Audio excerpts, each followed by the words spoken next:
बाहर जोरों की बारिश हो रही है और कुंती की दोनों बेटियां आशा और निशा भूख से परेशान होकर बार बार एक ही बात की रट लगाए हुए हैं। अम्मा बहुत भूख लगी है, खाना दो ना। अम्मा भूख से मेरी भी जान निकली जा रही है, आज सुबह तुम खाना बनाकर भी तो नहीं गई थी। कुंती उनकी बात का कोई जवाब नहीं देती।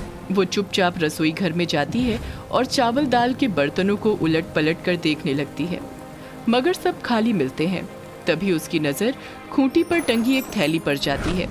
उस थैली में 2 मुट्ठी चावल मिल जाते हैं तो कुंती चैन की सांस लेती है। इन्हें तो मैं भूल ही गई थी, इतने चावल में मेरी बेटियों का एक टाइम का खाने का काम तो चल ही सकता है। कुंती ये सोच ही रही होती है कि तभी बाहर के दरवाजे से आवाज आती है। कुंती, अरे ओ कुंती, अरे कहाँ मर गई, दरवाजा तो खोल। इतनी बरसात में ये कहाँ से आ गया, आज का तो दिन ही खराब लगता है। ये कहते हुए कुंती भागकर दरवाजा खोलती है। बाहर बिशन सेठ अपने कुछ आदमियों के साथ खड़ा था। देख कुंती, मुझे मेरे मकान का किराया या फिर अभी के अभी घर खाली कर दे। मुझ पर दया करो सेठ जी, मैं आपका एक एक पैसा चुका दूंगी। बड़ी सेठानी है ना तू, जो एक एक पैसा चुका देगी। 4 महीने से तो एक पैसा ना दिया गया। कुंती बिशन सेठ को मनाने की बहुत कोशिश करती है, मगर उसे उस गरीब पर जरा भी रहम नहीं आता है। हम पर दया करो सेठ जी, भगवान के लिए हमें इस बरसात में घर से मत निकालो। मत ले भगवान का नाम और तीनों बेटियां यहाँ से चलती बनो। घर की किसी चीज को हाथ लगाया तो तुम्हारे हाथ काट दूंगा, समझी। तभी आशा अपने दिवंगत पिता का फोटो उठाकर बिशन सेठ को दिखाते हुए कहती है, क्या मैं अपने पिताजी की ये फोटो ले सकती हूँ? बिशन सेठ आशा के हाथ से फोटो छीनकर एक तरफ फेंक देता है। बिशन सेठ के इस क्रूर कृत्य को देखकर कुंती को गुस्सा तो उस पर बहुत आता है, मगर अपनी गरीबी और लाचारी की वजह से वो चुप ही रहती है।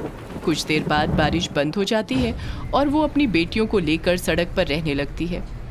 एक रात आशा और निशा कुंती से कहती हैं, माँ आज तो नींद ही नहीं आ रही। माँ हमें लोरी सुनाओ ना, तुम्हारी लोरी सुने कितने ही दिन हो गए। ठीक है, तुम सोने की कोशिश करो, मैं लोरी सुनाती हूँ। ये कहकर कुंती अपनी बेटियों को लोरी सुनाकर सुलाने की कोशिश करती है। आसमान में चमके तारे, आरी निंदिया आजा, चुपके चुपके सबसे छिपके, मुन्नी को मेरी सुला जा। आरी निंदिया आजा, आसमान में चमके तारे, आरी निंदिया आजा, चुपके चुपके सबसे छिपके, मुन्नी को मेरी सुला जा। आरी निंदिया आजा। लोरी सुनते सुनते आशा और निशा सो जाती हैं और फिर कुंती भी उनके बगल में लेटकर सोने की कोशिश करती है। एक दिन कुंती अपनी दोनों बेटियों के साथ मजदूरी करके लौट रही थी कि तभी निशा की नजर एक कचौरी वाले के ठेले पर पड़ती है। अम्मा मुझे कचौरी खानी है। कचौरी तो मैं भी खाऊंगी अम्मा। ठीक है, ये लो 10-10 रुपए और तुम कचौरी खाओ, तब तक मैं यहीं खड़ी हो जाती हूँ। ये कहकर कुंती आशा और निशा को पैसे देकर कचौरी खाने के लिए भेज देती है और सड़क पर खड़ी होकर उनके लौटने का इंतजार करने लगती है। मगर तभी बहुत तेजी से एक कार आती है और कुंती को फेंक कर आगे निकल जाती है। कुंती वहीं तड़प कर दम तोड़ देती है। तभी आशा और निशा भागते भागते कुंती के पास आती हैं। अम्मा, अम्मा उठो ना अम्मा। दीदी अम्मा को क्या हुआ? अम्मा हमें अकेला छोड़कर चली गई छोटी। दोनों बहनें कुंती का दाह संस्कार करती हैं और फिर दर दर की ठोकरें खाने को मजबूर हो जाती हैं। दीदी बहुत भूख लगी है, अम्मा होती तो खाना खिला देती। तू फिक्र ना कर छोटी, अब मैं तुझे खाना खिलाया करूंगी। छोटी बच्चियां किसी से कोई काम मांगने जाती तो लोग उन्हें बच्ची कह कहकर भगा देते, इसीलिए पेट भरने के लिए भीख मांगने लगी। भूख से बेहाल बच्चियों को जो भी मिलता खा लेती। कभी कूड़े से उठाकर खाना खा लेती तो कभी किसी होटल या ढाबे की जूठन से खाना चुनकर खाती। एक दिन वे भीख मांगते हुए एक चाय की दुकान पर जाती हैं। वहाँ उन्हें जगन नाम का एक कबाड़ी मिलता है। साहब बहुत भूख लगी है, 1-2 रुपया दे दो, भगवान आपका भला करेगा। भीख मांगते शर्म नहीं आती? अनाथ है साहब, कोई काम करना भी चाहे तो लोग काम नहीं देते। ये सुनकर जगन कबाड़ी कहता है, मेरे पास काम करोगी काम क्या करना होगा साहब? कूड़ा बीनने का काम करो। खाली बोतल, डिब्बे, प्लास्टिक चुनकर लाओ, मैं तुमको खरे पैसे दूंगा। उस दिन के बाद आशा और निशा जगन कबाड़ी के पास कूड़ा बिनने का काम करने लगती हैं। कूड़ा बिनकर उनको पेट भरने लायक पैसा मिल जाता। वो दोनों खाना खाती और रात को सड़क पर ही सो जाती। एक रात जब वो सड़क पर सो रही होती हैं तो अचानक बारिश शुरू हो जाती है। वो बारिश से बचने के लिए एक पेड़ के नीचे जाकर बैठ जाती है। निशा अचानक रोने लगती है। क्या हुआ छोटी, तुम रोने क्यों लगी? दीदी, क्या हम हमेशा सड़क पर ही रहेंगी? हमारा कोई घर नहीं होगा। रो मत छोटी, हम मेहनत से काम करेंगी तो हमारा घर भी बन जाएगा। उस दिन के बाद आशा का मन घर बनाने की ठान लेता है। वो हमेशा घर बनाने की सोचने लगती है।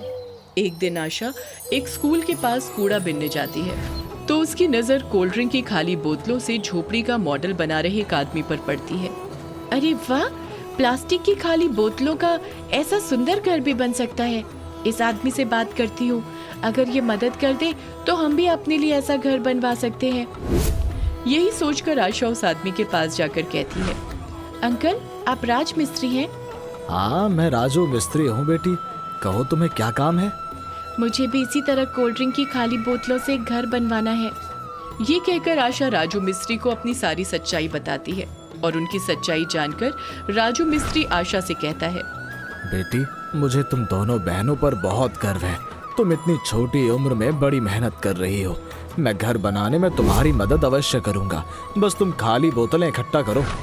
उस दिन के बाद आशा कोल्ड ड्रिंक की खाली बोतलों से घर बनाने की ठान लेती है। दोनों बहनें कूड़ा बीनकर जितनी भी बोतलें इकट्ठा करती, उनमें से आधी जगन कबाड़ी को बेचकर अपना पेट पालती और बाकी की आधी घर बनाने के लिए रख लेती। फिर कुछ ही दिनों में दोनों बहनें आशा और निशा प्लास्टिक की खाली बोतलों से एक छोटा सा मगर अपना घर बनाने में सफल हो जाती हैं। लो छोटी, बन गया अपना घर, अब तो खुश हो ना?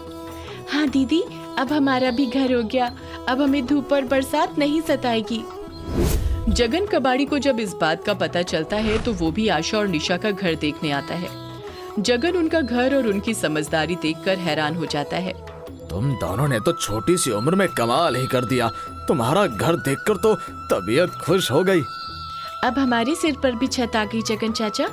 ये सब इन राजू राज मिस्त्री के कारण हो पाया है। ये मदद नहीं करते तो हम दोनों बहनें आज भी सड़क पर ही रह रही होती।